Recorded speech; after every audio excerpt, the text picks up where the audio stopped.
Coming from Egypt, what is your major concern for the global economy going forward?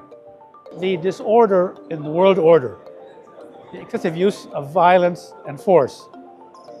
One example is Europe with Ukraine, another is Gaza in the Middle East, has led to a decrease in the projection of global growth from 3.3 to 2.8.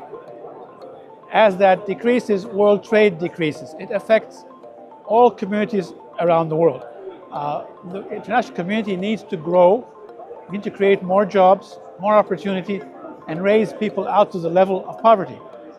That requires the ability to calculate and assess the future.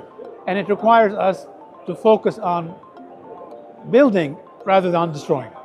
At the Qatar Economic Forum, we saw major discussions taking place over President Donald Trump's visit to the GCC countries, including Saudi Arabia, Qatar, and the UAE, and the deals that he made here. How do you reflect upon these deals? If you look carefully, you will see that part of them were pre-agreed understandings, because they take time to negotiate. Parts of them were new, and part were MOUs for the future. I find them overwhelmingly positive and constructive.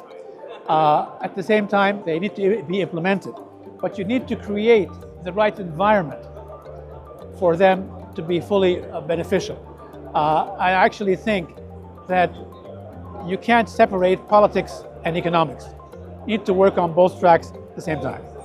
Trade tensions between the United States and China continue to dominate the global economic discourse. How do you look at this trade rivalry, and how are the other countries, including Egypt, trying to balance between both these countries? They wanted to leave the Middle East and look towards Asia. So when the world starts looking towards Asia, there should not be a complaint. We will work with the West, with America. It's in our benefit to do so, but we will open our doors and work with anywhere in the world, including Asia and China. It's not this in exchange for this.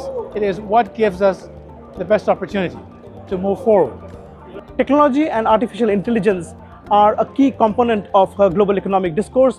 How are Egypt and Middle Eastern countries positioning themselves to benefit from these developments? One of the attributes of the Middle East, one of its best assets, are its people. It is a very young population, 65% below the age of 30.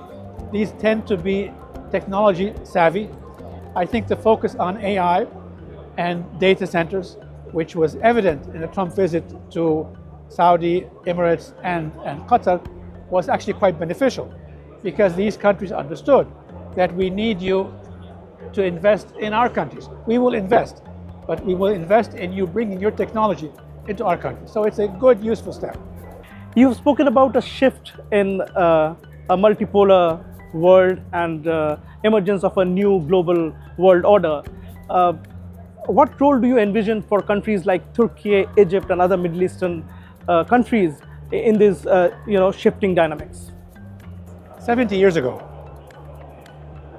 small, newly independent countries, not very wealthy, gathered together in Bandung and then created an online movement after that. They were poor, newly independent, but they decided that the only way to make a better world is to work together. They need to do the same now, especially that they are greater partners in the world community.